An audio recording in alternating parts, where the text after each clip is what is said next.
Hello, my name is Sin Bagley, and I am reading Pride and Prejudice by Jane Austen.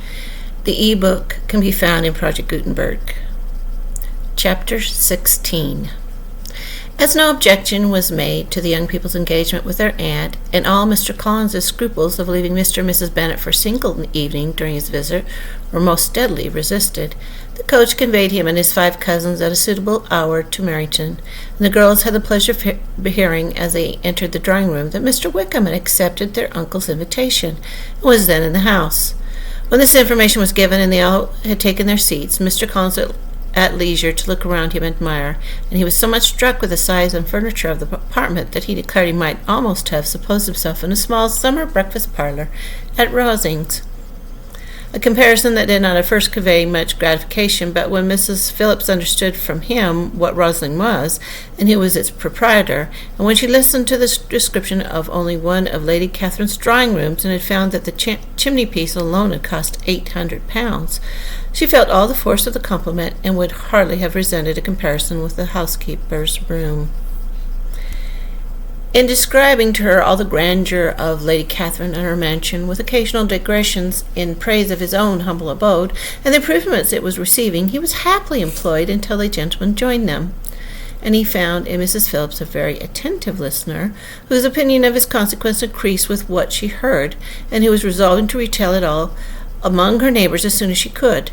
To the girls who could not listen to the cousin, who had nothing to do but to wish for an instrument, and examine their own indifferent imitations of china on the mantelpiece, the interval of waiting appeared very long. It was over at last, however. The gentleman did approach, and when Mr. Wickham walked into the room, Elizabeth felt that she had never been seeing him before, nor think of him since, with the smallest degree of unreasonable admiration. The officers of the shire were in general a very creditable, gentlemanlike set, and the best of them were of the present party, but Mr. Wickham was far beyond them all in person, countenance, air, and walk, as they were superior to the broad-faced, stuffy Uncle Phillips, breathing port wine, who followed them into the room. Mr. Wickham was the happy man towards whom almost every female eye was turned, and Elizabeth was the happy woman by whom he finally seated himself, and the agreeable manner in which he immediately fell into conversation, though it was only on its being a wet night, made her feel that the commonest, dullest, and most threadbare topic might be rendered interesting by the skill of the speaker. With such rivals for the notice of the fair as Mr. Wickham and the officers, Mr. Collins seemed to sink into insignificance. To the young ladies he certainly was nothing, but he had still at intervals a kind listener in Mrs. Phillips, and was by her watchfulness most abundantly supplied with coffee and muffin. When the card tables were placed, he had the opportunity of obliging her in turn by sitting down to whist. "I know little of the game at present," said he, "but I shall be glad to improve myself in my situation in life." Mrs. Phillips was very glad for his compliance, but could not wait for his reason. Mr. Wickham did not play at whist, and with ready delight was he received at the other end table between Elizabeth and Lydia. At first there seemed danger of Lydia's engrossing him entirely, for she was a most determined talker, but being likewise extremely fond of lottery tickets, she soon grew too much interested in the game, too eager in making bets, and exclaiming over prizes, to have attention for anyone in particular. Allowing for the common demands of the game, Mr. Wickham was therefore at leisure to talk to Elizabeth, and she was very willing to hear him, though what she chiefly wished to hear she could not hope to be told, the history of his acquaintance with Mr. Darcy.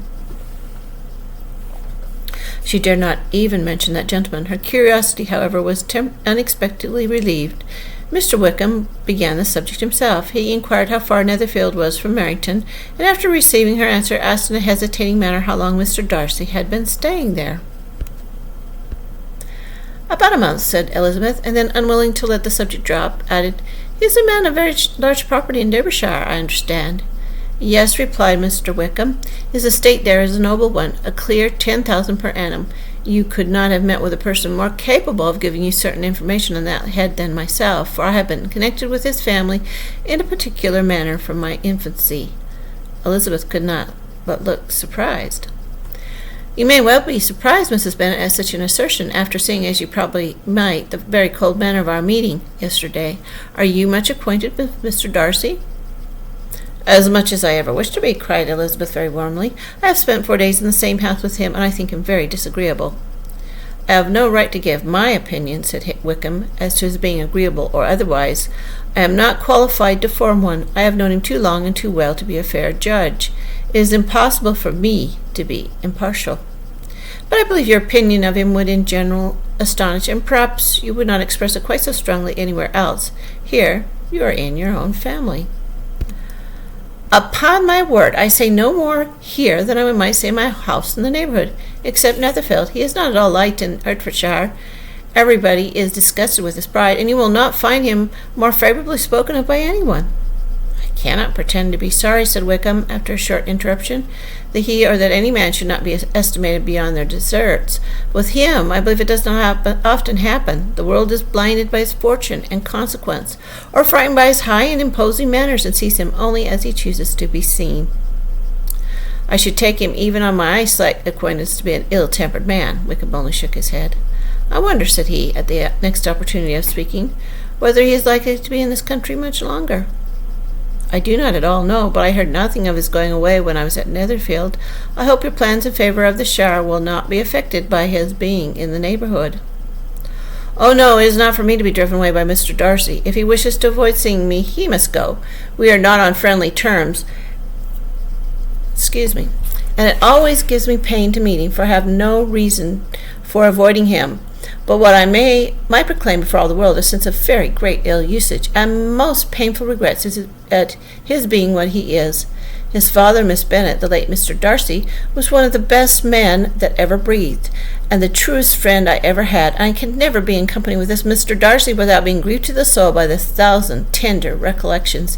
His behavior to myself has been scandalous, but I fairly believe I could forgive him anything and everything rather than his disappointing the hopes and disgracing the memory of his father. Elizabeth found the interest of the subject increase, and listened with all her heart, but the delicacy of it prevented further inquiry. Mr. Wickham began to speak on more general topics, Meryton, the neighborhood, the society, appearing highly pleased with all that he had yet seen, and speaking of the latter with gentle but very intelligible gallantry. It was the prospect of constant society and good society, he added, which was my chief inducement to enter the shire, and I knew it to be a most respectable and agreeable corps, and my friend Denny tempted me further by the account of their present quarters, and the very great attentions and excellent acquaintances Meryton had procured them. Society, I own, is necessary to me, and I have been a disappointed man, and my spirits will not bear solitude. I must have employment and society. Military life is not what I was intended for, but circumstances have now made it eligible. The church ought to be my profession. I was brought up for the church, and I should at this time have been in possession of a most valuable living, had it pleased the gentleman we were speaking of just now. Indeed. Yes, the late Mr. Darcy bequeathed me the next presentation of the best living in his gift. He was my godfather, and excessively attached to me. I cannot do justice to his kindness. He meant to provide for me amply, and thought he had done it, but when the living fell, it was given elsewhere. Good heavens, cried Elizabeth, but how could that be? How could his will be disregarded? Why did you not seek legal redress? There was just such an informality in the terms of the bequest as to give me no hope from law. A man of honor could not have doubted the intention, but Mr. Darcy chose to doubt it, or to treat it as a merely conditional recommendation, and to assert that I had forfeited all claim to it by extravagance, imprudence, in short, anything or nothing. Certain it is that the living became vacant 2 years ago, exactly as I was of an age to hold it, and that it was given to another man, and no less certain is it that I cannot accuse myself of having really done anything to deserve to lose it. I have a warm, unguarded temper, and I may have spoken my opinion of him and to him too freely. I can recall nothing worse, but the fact is that we're very different sort of men, and that he hates me. This is quite shocking. He deserves to be publicly disgraced. Some time or other he will be, but shall not be by me. Till I can forget his father, I will never defy or expose him. Elizabeth honored him for such feelings, and thought him handsomer than ever as he expressed them. But what, said she, after a pause, can have been his motive? What can have induced him to behave so cruelly?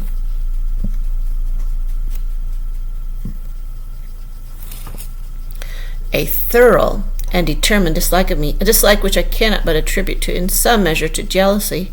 Had the late Mr. Darcy liked me less, his son might have borne with me better, but his father's uncommon attachment to me irritated him, I believe, very early in life.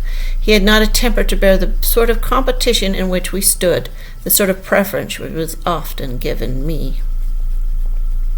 I had not thought Darcy so bad as this, though I have never liked him. I had not thought so very ill of him. I had supposed him to be despising his fellow creatures in general, but did not suspect him of descending to such malicious revenge, such injustice, such inhumanity as this. After a few minutes' reflection, however, she continued, I do remember his boasting one day at Netherfield of the implacability of his resentments, of his having an unforgiving temper. His disposition must be dreadful. I will not trust myself on the subject, replied Wickham. I can hardly be just to him. Elizabeth was again deep in thought, and after a time exclaimed, to treat in such a manner the godson, the friend, the favourite of his father? She could have added, a young man too like you, whose very countenance may vouch for your being amiable, but she contented herself with, and one too had probably been his companion from childhood, connected together, as I think you said, in the closest manner. We were born in the same parish within the same park. The greatest part of our youth was passed together, inmates of the same house, sharing the same amusements, objects of the same parental care. My father began life in the profession which your uncle, Mr. Phillips, appears to do so much credit to, but he gave up everything to be of use to the late Mr. Darcy, and devoted all his time to the care of the Pemberley property. He was most highly esteemed by Mr. Darcy, a most intimate, confidential friend. Mr. Darcy often acknowledged himself to be under the greatest obligations to my father's active superintendence, and when immediately after my father's death, Mr. Darcy gave him a voluntary promise of providing for me, I am convinced that he felt it to be as much a debt of gratitude to him as of his affection to myself. How strange, cried Elizabeth. How abominable. I wonder that the very pride of this Mr. Darcy has not made him just to you, if from no better motive that he should not have been too proud to be dishonest, for dishonesty I must call it. It is wonderful, replied Wickham, for almost all his actions may be traced to pride, and pride had often been his best friend. It has connected him nearer with virtue than with any other feeling, but we are none of us consistent, and in his behavior to me there were stronger impulses than pride. Can such abominable pride as his have ever done him good? Yes, it has often led him to be liberal and generous, to give his money freely, to display hospitality, to assist his tenants, and to relieve the poor. Family pride and filial pride, for he is proud of what his father was, have done this, not to appear to disgrace his family, to degenerate from the popular qualities, or lose the influence of the Pemberley house, is a powerful motive. He has also brotherly pride, which with some brotherly affection makes him very kind and careful guardian of his sister. You will him generally cried up as the most attentive at best of brothers. What sort of girl is Miss Darcy? He shook his head. I wish I could call her amiable. It gives me pain to speak ill of a Darcy, but she is too much like her brother, very, very proud. As a child she was affectionate and pleasing, and extremely fond of me, and I have devoted hours and hours to her amusement, but she is nothing to me now. She is a handsome girl, about 15 or 16, and I understand highly accomplished. Since her father's death, her home has been London, where a lady lives with her and superintends her education. After many pauses and many trials of other subjects, Elizabeth could not help reverting once more to the first, and saying, I am astonished at his intimacy with Mr. Bingley.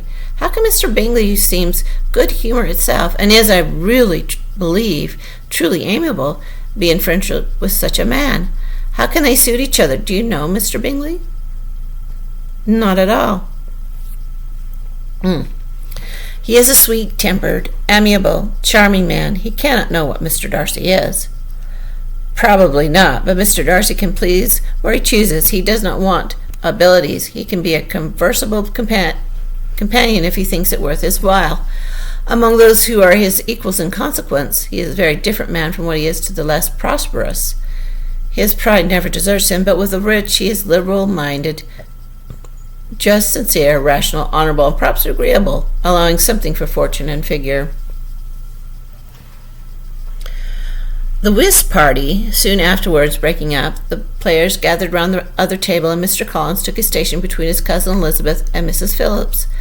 The usual inquiries as to his success were made by the latter. It had not been very great. He had lost every point.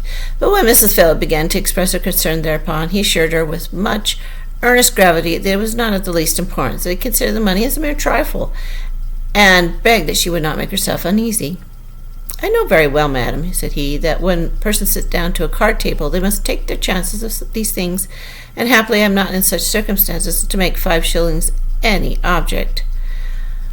There are undoubtedly many who cannot say the same, but thanks to Lady Catherine de Bourgh, I am removed from far beyond the necessity of regarding little matters." Mr. Wickham's attention was caught, and after observing Mr. Collins for a few minutes, he asked Elizabeth in a low voice whether her relation was very intimately acquainted with the family of de Bourgh. "Lady Catherine de Bourgh," she replied, "has very lately given him a living. I hardly know how Mr. Collins was first introduced to her notice, but he certainly has not known her long." "You know, of course, that Lady Catherine de Bourgh and Lady Anne Darcy were sisters, consequently that she is the aunt to the present Mr. Darcy." "No, indeed I did not.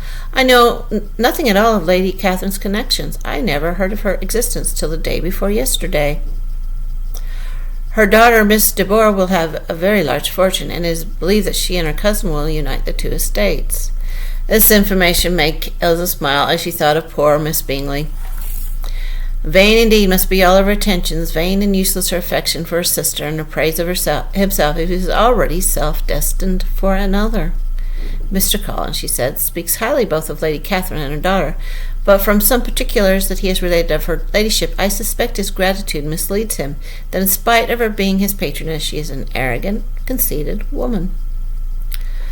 "I believe her to be both in a great degree," replied Wickham. "I have not seen her for many years, but I very well remember that I never liked her, that her manners were dictatorial and insolent. She has the reputation of being remarkably sensible and clever, but I rather believe she thrives part of her abilities from her rank and fortune, part from her authoritative manner, and the rest from the pride of her nephew, who chooses that everyone connected with him should have an understanding of the first class." Elizabeth allowed that he had given a very rational account of it, and they continued talking together with mutual satisfaction till supper put an end to cards, and gave the rest of the ladies their share of Mr. Wickham's attentions. There could be no conversation in the noise of Mrs. Phillips' supper party, but his manners recommended him to everyone. Whatever he said was said well, and whatever he did, done gracefully. Elizabeth went away with her head full of him. She could not think of nothing but of Mr. Wickham, and of what he had told her all the way home, but there was not time for her even to mention his name as they went, for neither Lydia nor Mr. Collins were once silent. Lydia talked incessantly of lottery tickets, of the fish she had lost and the fish she had won, and Mr. Collins, in describing the civility of Mr. and Mrs. Phillips, protesting that he did not in the least regard his losses at whist, enumerating all the dishes at supper, and repeatedly fearing that he crowded his cousins, had more to say than he could well manage before the carriage stopped at the Longbourn house. And that is the end of chapter 16.